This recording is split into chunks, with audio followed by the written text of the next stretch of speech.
ఈరోజు వీడియోలో మనము వరలక్ష్మి వ్రతం అయితే ఆగస్ట్ 8వ తేదీ చేసుకుంటాము. పూజ అయిపోయిన తర్వాత మనం ఉద్వాసన పూజా పీఠాన్ని ఎప్పుడు కదిలించాలి, కలశం పెట్టుకున్నటువంటి వాళ్ళు కలశం ఎప్పుడు కదిలించాలి, అందులో వేసినటువంటి వస్తువులు మనం ఏం చేయాలి, అమ్మవారికి వాయనం అయితే పెట్టుకుంటాం కదా, మరి వాయనంని ఏం చేయాలి, ఇలా పూర్తి సమాచారం అంతా కూడా ఈ వీడియోలో మనం వివరంగా తెలుసుకుందామండి. వీడియోని స్కిప్ చేయకోకుండా చివరి వరకు చూడండి.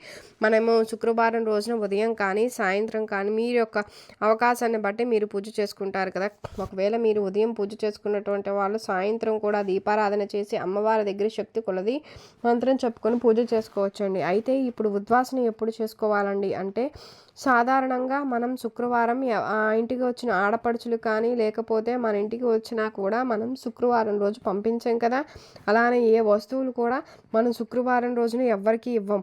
మన ఇంట్లో ఉప్పు పప్పు ఏవైనా సరే అప్పు కానీ మనం ఏవి ఇవ్వమండి. అలాంటిది ఆ సాక్షాత్తు లక్ష్మీదేవి మన ఇంటికి వచ్చి మన ఇంట్లో కూర్చుని ఉంటే మనం అమ్మవారిని పంపించలేం కదండి.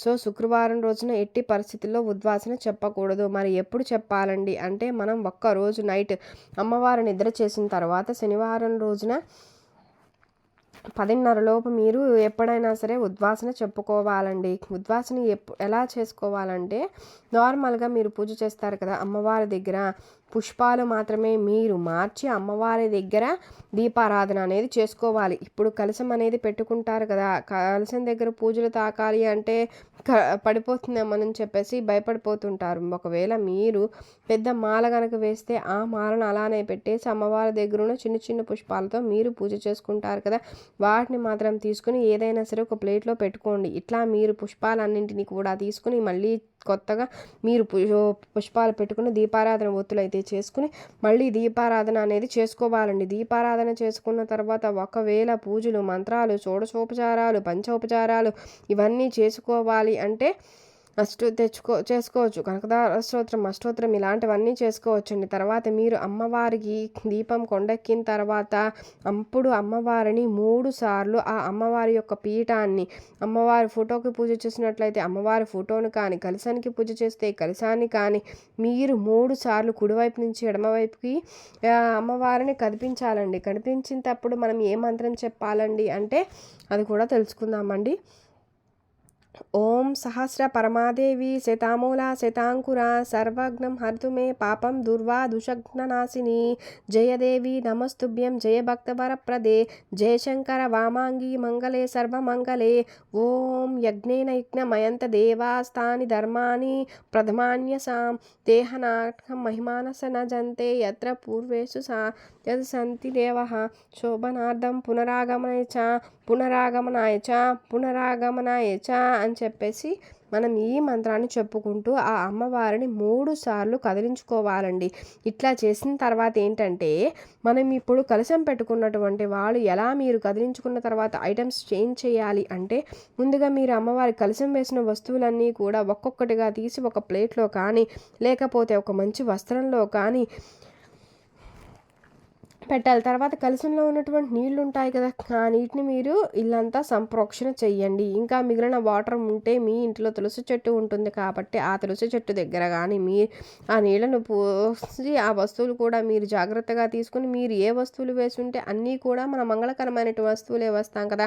చిట్టి గాజులు, గోమతి చక్రాలు, తామర గింజలు, కాయిన్స్ ఇవన్నీ వేస్తూ ఉంటాం కదండి. వీటన్నింటినీ తీసుకుని మనం ఏదైనా సరే ఒక వస్త్రంలో కట్టుకొని డబ్బులు పెట్టేటువంటి స్థానంలో అంటే బీరువాలో కానీ ఇంటి దగ్గర మీరు డబ్బులు ఎక్కడ పెడతారో ఆ ప్లేస్లో పెట్టుకుంటే చాలా మంచిది. ఈ విధంగా చేయడం వల్ల ధనం వృద్ధి చెందుతుందని చెప్పేసి చెప్తారు. తర్వాత కలశం వేసినటువంటి జాకెట్టు ఎవరైతే పూజ చేస్తారో వారు తీసుకోవచ్చు, అత్తవారైనా పర్లేదండి. అంతేకాని వచ్చిన ముత్తైదువులకు మాత్రం వాటిని అస్సలు ఇవ్వకూడదు. తర్వాత కలశం పెట్టినటువంటి టెంకాయను మీరు ఏదైనా సరే తీపి నైవేద్యానికి మాత్రమే యూజ్ చేయాలి. కలశాన్ని మీరు పెట్టుకుంటారు కదా, దాని కింద బియ్యం పోస్తాం. ఆ బియ్యంతో కూడా మీరు నైవేద్యం అనేది చేసుకోవాలి.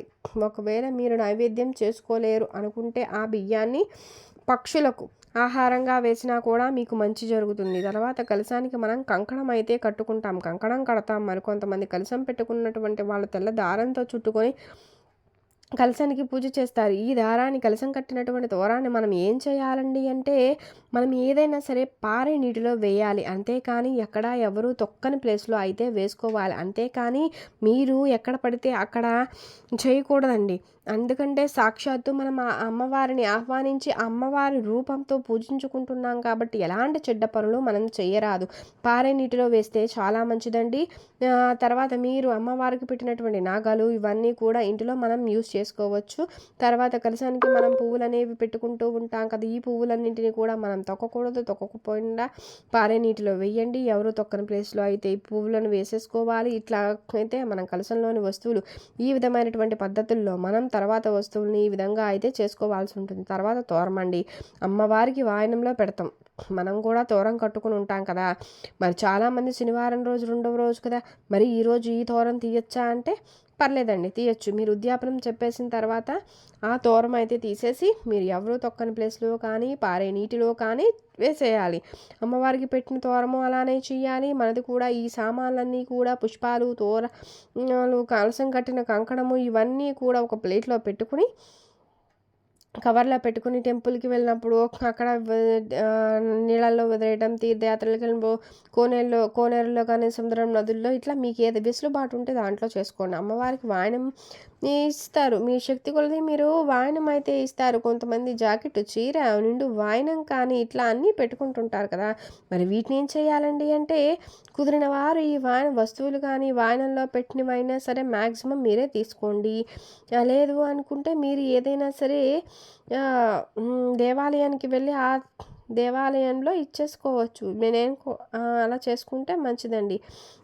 మనం అమ్మవారి వాయనాన్ని ఇట్లా చేసుకోవచ్చు. మనం పూజలో అక్షింతలు, పుష్పాలు ఇవి యూజ్ చేస్తాం కదా! అమ్మవారి ఫోటో ఉంటే అమ్మవారి ఫోటోకి మాల వేయడము, పుష్పాలన్నింటినీ కూడా మనం ఎవరు తొక్కని ప్లేస్‌లో పుష్పాలు, అక్షింతలు ఇవన్నీ వేయాలి. లేదంటే వీటన్నిటిని ఒక కవర్‌లో పెట్టేసి ఏదైనా సరే దేవాలయాలకు వెళ్ళినప్పుడు పారే నీటిలో కానీ, కోనేటిలో అట్లా మనం వేసేస్తే సరిపోతుందండి.